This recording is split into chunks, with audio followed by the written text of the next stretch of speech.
ఇంకా ముఖ్యం. అది ఈరోజు ప్రకృతి గారు చేశారు. నిజంగా అది చాలా అప్రిషియేట్ చేయాల్సిన విషయం.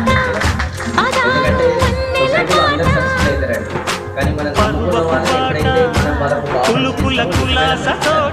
అది ఈరోజు ప్రకృతి గారు చేశారు. కానీ ఎందుకంటే అందరికీ పర్ఫార్మెన్స్ అనేది ఉండదు. ఓన్లీ కొంతమంది ఎండి ఎల్లో గుండో పూలజను మల్లి ఎల్లో తల్లో బాణగిల్లో ఎండి ఎల్లో మళ్ళీ చెమ్మగిల్లో మల్లి ఎల్లో మంచి నేనిలో ఒళ్ళోకొస్తే వయ్యారాలు ఇళ్ళోకొస్తే సంసారాలు పగలే తారలు. ఒక్కొక్క